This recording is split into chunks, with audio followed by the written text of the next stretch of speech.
What's happening? Will Freeman, RevolutionaryLifestyleDesign.com, coming at you today to talk about how to reframe negative thoughts and beliefs.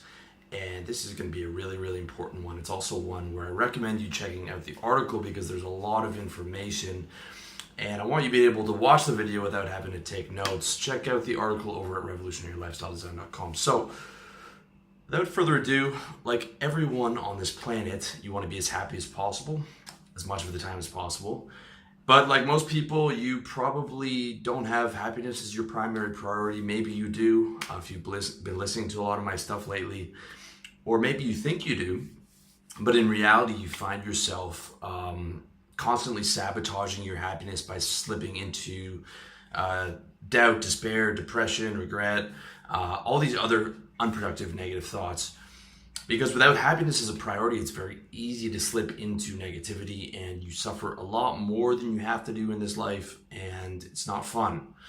So if you want to learn how to level up the quality of your life, it's crucial that you embrace the pursuit of happiness as your primary priority, okay?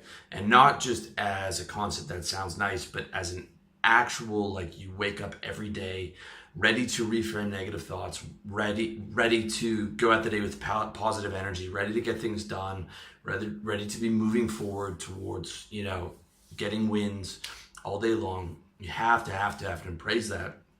And once you truly do embrace the pursuit of happiness, you'll have the right mindset for being able to recognize and reframe negativity, okay? And this mindset is crucial. You have to have the mindset because you're going to have hundreds, if not thousands, if not tens of thousands of negative thoughts a day when you become aware, okay? And if happiness isn't truly your primary priority, you're just going to let your mind wander and you're going to get yourself into all kinds of negative states because you're not aware, and you're not aware because you don't care enough, okay? And you really need to wake up every day ready to do battle against those demons. I'm talking about the demons of doubt and despair and depression, because there's no other way, man. There's no other way. It's spiritual warfare, so to speak, and I'm talking metaphorically, but you have to wake up ready to win every day because life is fucking hard, man. I don't have to tell you that. You already know that. But the good thing is, with the right mindset, you can start feeling better instantly, okay? But you have to have that mindset of the pursuit of happiness, and it's why I always keep coming back to it, because otherwise you're not going to be able to be aware. You're not going to have the vigilance to be aware all day long. Oh, okay, I'm slipping into a negative thought. You'll just slip into the negative thought like I'm sad or I'm depressed, and you'll just indulge it because you're not really serious, and you're not serious because happiness isn't your primary priority, okay? Good thing is, okay, anybody can use this technology, this reframe technology that I'm going to give you, because it's not objective reality dependent, okay? Reframing negativity does not depend on your income or your IQ or your looks or anything like that many of the other stuff I talk about, it does, okay? For getting girls, it is very much dependent on the way you look. But for reframing and being able to have that positive mindset, none of that, okay, is the reality. The reality is all the inner game. It's all within your mind. And the key concept comes down to your will, okay? You have the will to make it work. That's what it's about. It's not about the externals. It's about the will to make it work, okay? And this is so important because you can have everything going on and still be unhappy and still be bogged down by negativity. Look at all the movie stars who go crazy on drugs and prostitutes and all these other things because they're not happy. They have everything in the world, everything externally, the money, the house, the car, the fame, all that other stuff, but because they haven't been able to get control over their mind and reframe, they destroy themselves, okay? So with the right will and the application of creativity, you can make a massive difference in the quality of your life starting today. That is a fact. I promise you that you can do it in the course of this video. You can do it, okay? As I'm explaining this stuff to you, you can actually make the reframes within this video, okay? So the first thing you have to be aware of, the first point I want to get to is where it starts, is awareness, okay? You need to be aware. You need to be mindful as possible. In other words, being mindful of negative thoughts. You've got happiness as your primary priority, so you are like gun to your head serious about avoiding negativity. Okay, this is where the test comes, guys, where you say happiness is my primary priority, but it's not if you're slipping into depression or sadness or despair constantly. Okay, I'm talking about gun to your head seriousness, like someone puts a gun to your head and says that you cannot be depressed today, you have to be able to work yourself out of these states. That's the seriousness with which you have to take it, because that's the seriousness with which you would take something that is the number one priority in your life, right? It's just logical. It is the most important thing, so I'm going to put the bulk of my energy into doing that, all right? So that's important, and you need to stay aware, because you have hundreds, thousands, if not tens of thousands of negative thoughts. And the more aware I get as I'm getting better with it every year, the more negativity I see, the more areas of suffering I see, the more blind spots that I have that I couldn't see before. Okay, and that's really important. When you start to really watch your mind, and the Buddhists call it the monkey mind, jumping from one thought to the other, you'll see how much insanity is coming in. How many of these thoughts are unproductive, how many of these thoughts are negative, and you really, really need to be on guard against that, because it's so easy to just lose focus for a second, right? And, let the castle of your mind be stormed by the barbarians because your guards were asleep, right? And then you're in a negative, painful place for 30 minutes. Or maybe for the entire day, because you're running through that negative program. So you have to be aware, okay? And the next thing is it's being aware, and then catching the thought, and then recognizing that you're unhappy, and then the next move is asking the right questions, okay? Asking the right questions. And the right questions are all variations of, a sequence of two.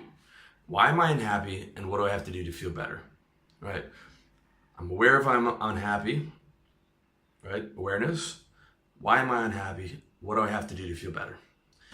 You are the questions you ask yourself, okay? You are the questions you ask yourself. So it's very important that you know how to ask the right questions.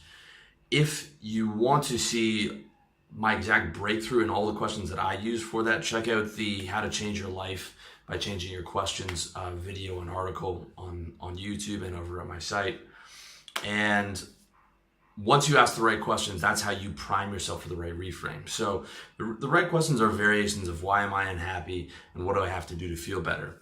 Instead of what do I have to do to feel better, you can say, how do I find a way to win? You can say, how do I solve this problem? You can say, what do I need to do to start feeling good again? There's many different variations of it, okay? But you can check out the article and the video to find which one's right for you, or you can use your own. But it's important just to understand the sequence of, I'm aware, why am I unhappy? What do I have to do to become happy? Or if not become happy, at least feel better where I'm out of this really low state, all right? And so then once you've asked the right questions, then you're primed for the right reframe. This is where we get into the actual technology of reframing. So the right reframe is the best reframe of your negative thoughts at that particular time, all right? You might not be able to get to happy, but you can get out of doubt, despair, and depression, all right? I'm someone who used to be, I got into depressive states all the time when I was 13, 14, and then again when I was 19 and 20. And it's not fun at all, but it is something that you can avoid. You can avoid being depressed. You can avoid being in bed all day. You can also avoid despair, and you can avoid guilt, and you can avoid doubting your purpose. You can avoid all those things, okay? Now, you might not be able to get back up to happy. I'm not happy all day. I wish I was, and hopefully, I'll get to a point where 80, 85%, 90% of the day I'm happy, but I get frustrated, I get angry, I get, all types of things. But I'm way better than I was last year. I'm way better than last year. I was better than the year I was before. And I'm a million times better than when I was at 20, okay? So this is not an objective science, and you might already be better at this than I am, okay? But it is an art, and it's something that's I'm constantly working on. And even though I'm not always able to be happy, I'm always able to be neutral, okay? So that I can promise you is that you can always make sure that you're not depressed, right?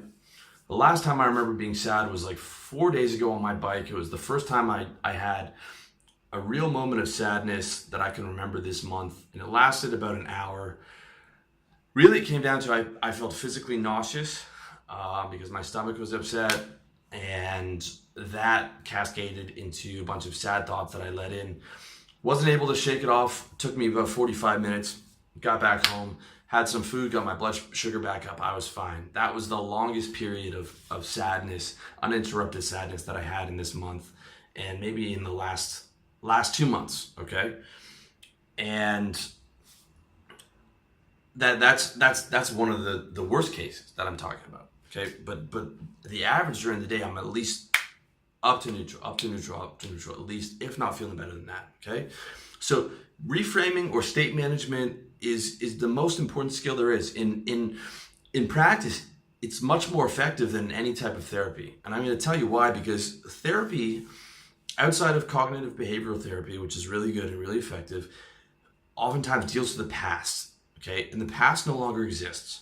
The present is all that's real, and state management is control of the present. So therapy is control of the past and all the bad things that happened to you and going back through the past, whereas reality management and state management and reframing is control of the present. Okay, the past is not the way forward. The present is the way forward. The future is the way forward. Staying stuck in the past is why you suffer. Okay, think how many of those negative programs are running on things that have been, I'm a loser, that's been going back to your childhood or high school, or some traumatic thing that happened to you, or your dad hit you, or all those old patterns usually have some type of place in back to these various events. Okay, and here's the really interesting thing. Okay, so I want to compare mental pain to physical pain. With physical pain, all right, it doesn't matter how bad that pain is, from fever to cancer. It can be the worst pain in the world, but once the pain is gone, it's gone, and you can't remember physical pain if you tried. I had a horrible flu a month and a half ago, and I was bedridden for 3 days. I barely had enough energy to go to the kitchen and get a glass of water, barely. And I thought that by the end of it, I thought I might have to go to the hospital, but I was worried that I wouldn't even have the strength to go downstairs and get on my motorbike and drive 5 minutes to the hospital. That's how bad the flu was. And I was definitely not happy for those 3 days. I was just trying to get to, not depressed, but I was just like, this sucks. There's not much I can do except ride it out. But the second that pain was gone, it's forgotten. Okay? I couldn't remember the pain of that flu if I tried. Mental pain, though, oh man, I can remember. If I wanted to, I could go back to crazy shit that happened in my childhood and just think about that for 2 hours and not feel good, right? Instantly, I remember how I felt. I remember the smells of the room. I remember, getting yelled at or whatever it was. And, it's not fun, okay? Like, you can dwell on that as long as you want. Mental pain can be relived, can be rehashed, can be remembered ad infinitum, okay? And there's many types of therapies that encourage that. They've got you sitting in the room talking about your childhood. Every single time you go in there, you're just rehashing, remembering, going through it, and digging up those old wounds, okay? You're sitting there for an hour talking about bad shit that happened to you. It's not possible to feel good, okay? So, let's compare the mind and the body. All right, mental pain and physical pain. Therapy is and I'm not insulting all types of therapy. I think a lot of therapy can be beneficial, like CBT, cognitive behavioral therapy, where they're actually training you to take responsibility and being able to reprogram your behaviors towards positive thinking and taking action. Okay, but a lot of therapy, I think, and I'm not a doctor, I think has a lot of negative effects. Okay. Because it's like taking a physical scar or an injury that's causing you pain, we're going back to the physical body, and picking at it and opening it and digging into it and taking a knife and opening that scar back up and remembering how, that scar happened in the first place and how did it feel and what were the smells like and when that happened and all this shit, and thereby amplifying the pain so that you can remember it and somehow process it, right? When does the processing end? Okay, when have you finally processed your childhood? You know, there's people in therapy for 35 years trying to come to grips or with some bad shit that happened or so-called process their childhood, right? Like, the therapist, when you're paying him money every week, is never going to be like, well, it's all over, okay? You can stop paying me money now.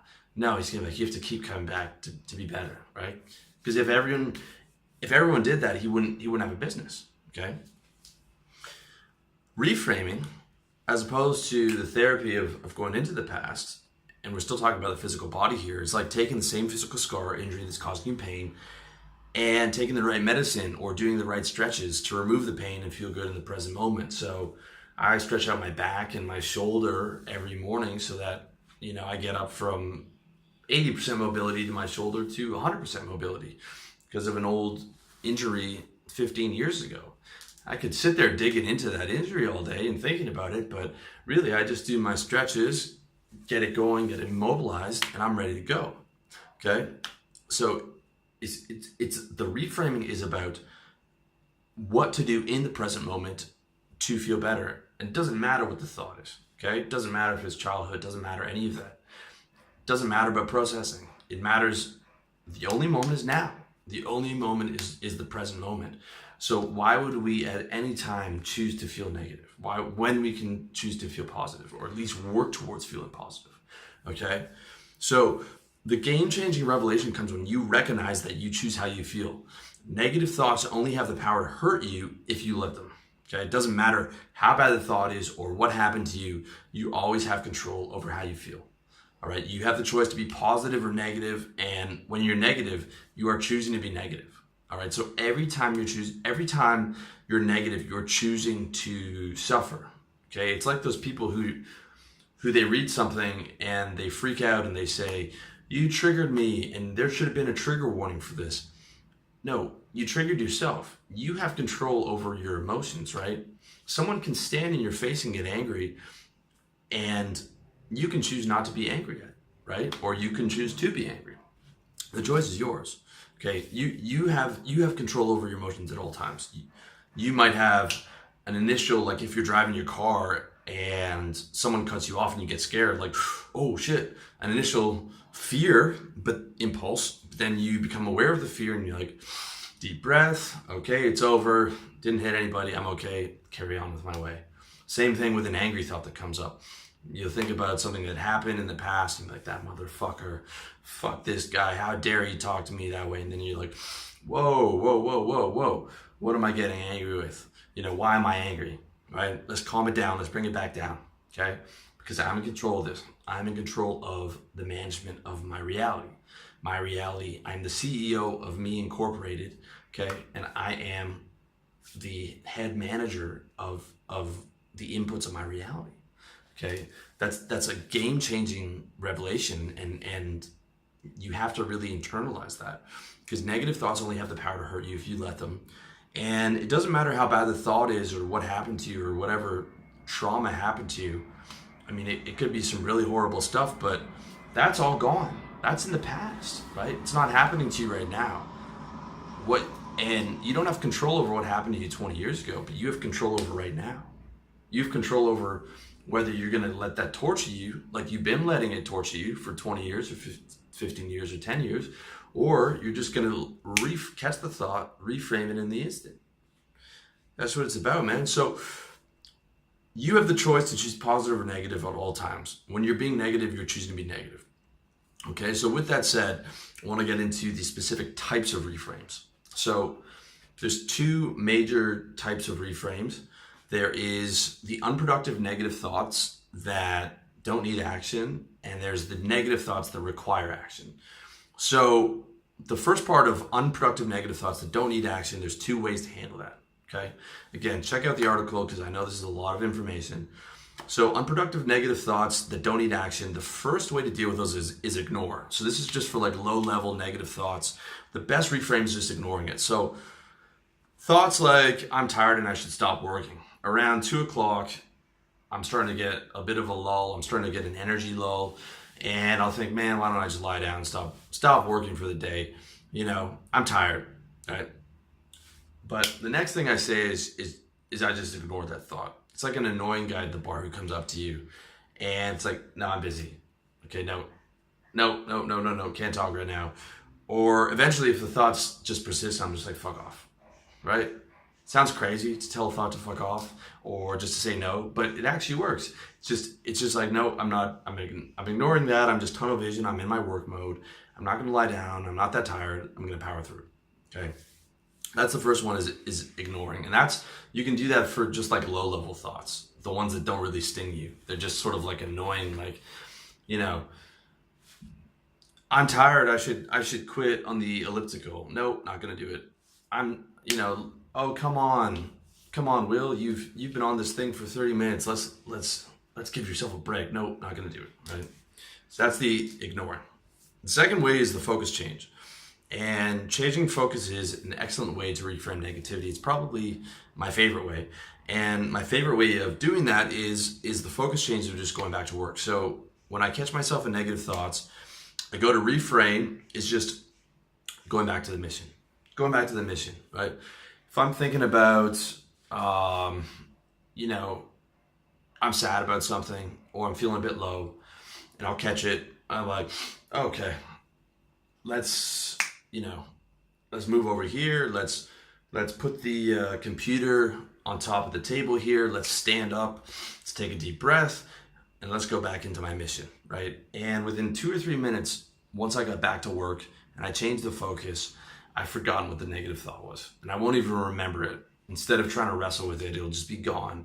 Another good one is exercise. Okay, if you're feeling a bit low, one of the best absolute reframes in the world and focus change reframes is just get on the stationary bike or the elliptical and do 45 minutes of cardio and you'll have forgotten whatever that problem was and you'll be feeling physically in a much better state. Okay, so those are the unproductive negative thoughts that don't require action. The next type of reframe is the negative thoughts that do require action. So sometimes negative thoughts can actually be your friend when they are alerting you to something that needs to be changed. So the first reframe of the negative thoughts that require action is positivity. So say you're in sales and you hate cold calling. And I was in sales for almost a decade. I hated every day of it. I hated cold calling. I hated every sales call. But that's a terrible frame. I realized that was a terrible frame to live because I hated it every day. So I had to reframe it to where I was looking forward to getting on the phone because I knew I had to make 100 calls or 300 calls to get a new client. That new client would give me a new commission. The new commission would go towards my savings. My savings was going towards building my exit plan. My exit plan was going towards my building my business and my nest egg for when I was moving to Thailand.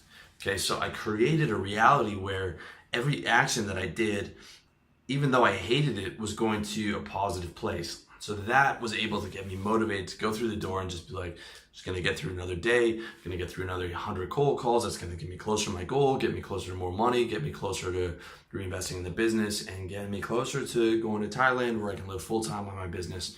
And that's exactly what happened. So all that shit that I put up with in sales became worth it because I was able to flip it to positive. And I actually ended up writing a book on sales called How to Sell, which has made me another bunch of money, which you can find at revolutionarylifestyledesign.com/products. So that's really important, being able to flip it to a positive, okay, on the negative thoughts that require action, that require behavioral change. Which leads me to my next point, which is behavior change. So this is the more negativity you remove, the less reframing you have to do and the more positive momentum you have behind you. So what I mean by that is removing negative people, negative situations, even down to negative movies. If you are consistently finding your reality is being negative, you have to remove those inputs. So being positive is really good in positive reframing and all that. let's use my example of being a salesman. I was able to reframe that to a positive. I had to work hard at it, but then I got it to a point where I was actually able to change the behavior. I was actually able to change the situation, and I was actually able to take myself away from that. Okay, so I moved away from a job I didn't like. I got away from coworkers I didn't like, from a boss I didn't like, from having to work a job again, and it was a total behavioral change. So again, I used that negative thought as fuel, and it removed me from the situation completely. Also, if I find myself in situations around certain people that are consistently negative, then I know that I have to remove that person, whether it's an acquaintance, or it's a girl, or can even be media or a movie. If I find myself consistently getting into negative states, then I remove that. Okay. Another example is like Facebook. If you're browsing Facebook for 2 hours and looking at everyone's fake life and them pretending to live a way that they're not actually living, chances are you're probably not going to feel very good after 2 or 3 hours of browsing Facebook, right? I don't think anyone does. I think they're just addicted to it, all right? And I remember life before social media, and it was perfectly fine and perfectly happy. And I never got into Facebook. I never used it. And whenever I did, I wouldn't feel good. I'd be like, man, you get all these people doing all this, all this bullshit going on. I mean, it just felt like a facade. Okay, so I cut all that off. I only use it for business purposes, right? It's just about going through your life and seeing where does that behavioral change have to come, where I remove those negative situations. Okay, so to recap the section, it's the types of reframes. You've got the unproductive negative thoughts, which you either ignore or change focus, and then you've got negative thoughts that require action, which is flipping it to a positive reframe, or behavioral change where you remove those consistent negative inputs from your reality. Okay? So the next point is that, lastly, when you are creating a positive reframe or a behavioral change, you have to make sure that you reality test it while you're doing it, okay? I've heard of guys when they're talking about, they're doing a reframe for approaching women, right? And when you approach a lot of women and you're trying to get a lot of girls, you deal with a lot of negativity and a lot of rejection, and it's not particularly fun. So some guys I've read on these forums of guys going 0 for 3,000, but they're reframing it like, well, I'm putting positivity out there for girls, and I've made 3,000 women feel desired, and I'm happy that I was able to make those women feel desired. That's not a reframe that I would ever be able to buy in. That is a ton of rejection. That's a ton of an ego beating, and that's not a reality tested reframe. That would have to be a behavioral change of like, hey, something is fundamentally wrong here. We have to get our sexual market value up. We have to get our game up. Maybe we have to talk to someone or watch some videos to see how to present ourselves in a better light. There has to be a level of reality testing to it. It's very important to try on different reframes and different positive reframes, but it's also important that has to be, you have to mitigate the tendencies towards fantasy with reality. Like a lot of NLP reframes are, picturing yourself as 10 foot tall or Superman, and those to me are not effective because you're never going to be able to believe that. You have to be able to believe it, and it has to be verifiable by reality. Okay, it's very important. So that's the breakdown on types of reframes. Now, we got to get into the importance of how to actually do this in real life. Okay, so I've given you a lot of information, but what really counts is that you start applying this today in your real life. Otherwise, it's all the knowledge or reframing technology in the world is worthless unless you're applying it. And the key is vigilance, okay? Vigilance is the key to success in everything. It's especially key for something like reframing, because the negative thoughts that come to you, it's going to be every day for the rest of your life. It's not like, quitting heroin or whatever, where you're done and it's over and it was a horrible you're going to have negative thoughts. You're going to have negative experiences. You're going to have people die. You're going to watch people get sick. You might get sick yourself. There's going to be a lot of things you're going to have to deal with on an everyday basis. And you really need to be emotionally and mentally fit. It's great if you can bench press 300 pounds and be physically fit, but more important is to be emotionally fit, right? How much can you handle without slipping into a negative state? All right. Like, reframing, as the way I've explained it, is simple. And reframing a thought is easy. Like, you've probably reframed a thought just by listening to me talk and just by hearing the various technology that I'm breaking down within the actual length of this video. But what's not easy is the consistency. Okay, it's doing it every day forever. That's the hard part. It's you can do it right now, right? But it's not a sprint. It's a marathon. It's a marathon forever, and you're gonna be on the treadmill forever. And it's reframing 300, 400, or 4,000 thoughts a day forever. Okay, as many as it takes. And the more self-aware you become, the more negative thoughts you're going to be aware of, and the more reframing you're gonna have to do. But you know what? That's life. That's how it goes. You don't have a choice. I don't mean that to sound negative or like, oh my God, I'm gonna have to do this forever. I mean that to sound like empowering, and I mean it to sound in a way where I want to give you the proper expectations. Okay, I don't want you to think, well, all right, boom, I'm gonna be able to do it, and everything's gonna be fucking perfect forever. No, this is an art and a skill, and if you've been negative for a long time, you can only bench press 10 pounds mentally. Okay, might take you 2 to 3 years to get to the point where you're super emotionally fit and you're able to bench press 300 pounds. But it doesn't matter. It doesn't matter where you are. What matters is that you're applying yourself and you're getting better, and you're devoting yourself to the art and skill, and you're reframing as many times a day as you have to. You're flipping to positive as many times a day as you have to, and ignoring and focus changing and behavioral changing and removing negative inputs and all the various things, right? Because pursuit of happiness is your number one priority, right? So that's the game, man. And like, it takes 10,000 hours to master anything.